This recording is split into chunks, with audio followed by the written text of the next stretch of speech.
34 കൊല്ലത്തെ ഇടത് ഭരണം അവസാനിപ്പിക്കുന്നതിന് കാരണമായത് തൃണമൂലിനോടൊപ്പം കോൺഗ്രസ് നിന്നതിന്റെ ഭാഗമായാണ്. അവിടുത്തെ മന്ത്രിസഭകളിൽ കോൺഗ്രസ് നേതാക്കൾക്ക് അവിടെ സ്ഥാനമില്ലായിരുന്നു. നിലവിലെ സാഹചര്യങ്ങൾ പൊളിച്ചെഴുതാൻ തന്നെയാണ് നീക്കം. പ്രത്യേകിച്ചും അവകാശങ്ങൾ ചോദിച്ചു വാങ്ങാൻ കോൺഗ്രസ് തയ്യാറാകുമ്പോൾ അത് കൊടുക്കാതിരിക്കാൻ കഴിയില്ല.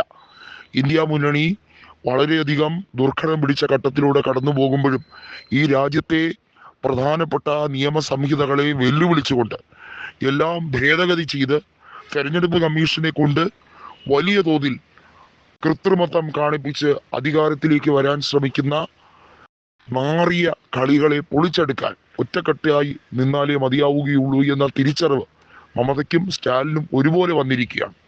അതുകൊണ്ടാണ് വരാനിരിക്കുന്ന നിയമസഭാ തെരഞ്ഞെടുപ്പിലെ വിലയിരുത്തൽ അനുസരിച്ച് ദേശീയ യോഗം വിളിച്ചു ചേർക്കാൻ കോൺഗ്രസ് നേതൃത്വം തയ്യാറാകുന്നത്, അതായത് AICC നേതൃത്വം തയ്യാറാകുന്നത്. 5 പ്രദേശങ്ങളിലാണ് നിയമസഭാ തെരഞ്ഞെടുപ്പ് നടക്കുന്നത്. പുതുച്ചേരി, തമിഴ്നാട്, കേരളം, അസം, പശ്ചിമ ബംഗാൾ എന്നീ സംസ്ഥാനങ്ങളിലായി നടക്കുന്ന തെരഞ്ഞെടുപ്പിൽ ശക്തമായി കോൺഗ്രസിന്റെ മുന്നേറ്റം ഉണ്ടാക്കാൻ സാധ്യതയുള്ളത് കേരളത്തിലും അതുപോലെ തന്നെ അസാമിലുമാണ്. ഈ രണ്ടിടത്തും കോൺഗ്രസിന്റെ സഖ്യകക്ഷികൾ ചെറുതാണ്. പക്ഷേ മറ്റുള്ള സംസ്ഥാനങ്ങളിൽ തമിഴ്നാട്ടിലും പശ്ചിമ ബംഗാളിലും കോൺഗ്രസ് ഘടകകക്ഷിയായി നിൽക്കുകയാണ്. പ്രധാനപ്പെട്ട കക്ഷികളായി ഭരിക്കുന്നത് അവിടെ തൃണമൂലും തമിഴ്നാട്ടിൽ ദ്രാവിഡ മുന്നേറ്റ കഴകവുമാണ്. നിലവിലെ സാഹചര്യത്തിൽ തമിഴ്നാട്ടിൽ നടൻ വിജയുടെ നേതൃത്വത്തിലുള്ള തമിഴക വെട്രി കഴകം പിടിക്കുന്ന വോട്ടുകൾ സെക്കുലർ വോട്ടുകളെ ഡിവൈഡ് ചെയ്യും എന്ന വിലയിരുത്തൽ വന്നിരിക്കുകയാണ്.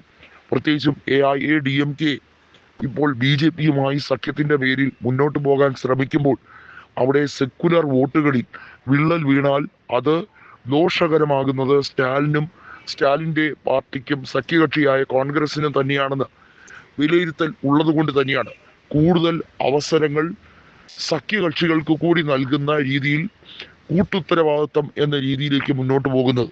നമുക്കറിയാം, തമിഴ്നാട്ടിൽ കോൺഗ്രസിന് 18 MLA-മാരുണ്ട്. മന്ത്രിസഭയിൽ സ്വാഭാവികമായും അർഹത കിട്ടേണ്ടത് കാര്യമാണ്. മാത്രമല്ല, തമിഴ്നാട് ഗവർണറായ RN രവിക്കെതിരെ ശക്തമായ നിയമ പോരാട്ടം നടത്തുന്നത് കോൺഗ്രസ് നേതൃത്വമാണ്.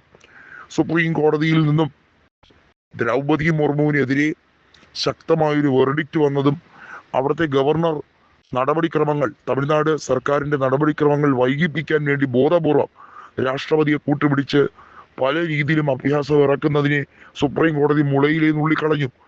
ഇതേ സാഹചര്യം തന്നെയായിരുന്നു ബംഗാളിലും. മമതാ ബാനർജിക്ക് വലിയ തലവേദന ഉണ്ടാക്കിയ വ്യക്തിയാണ് മുൻ ഗവർണറായ ജഗദീപ് ധൻഖറും ഇപ്പോഴത്തെ ഗവർണറായ CV ആനന്ദബോസും.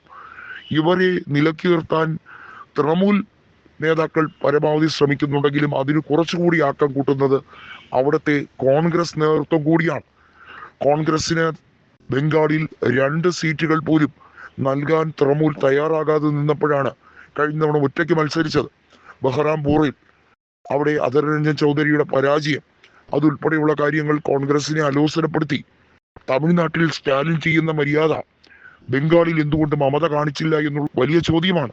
മമതയുടെ പാർട്ടിക്ക് 29 സീറ്റ് ബംഗാളിൽ കിട്ടുമ്പോൾ BJPക്ക് 11 സീറ്റുകൾ കിട്ടി. അവിടെ കോൺഗ്രസ് ചോദിച്ച 8 സീറ്റുകൾ നൽകിയിരുന്നെങ്കിൽ ഈ ഒരു സ്ഥിതി ആകില്ലായിരുന്നു എന്ന വിലയിരുത്തലുമുണ്ട്.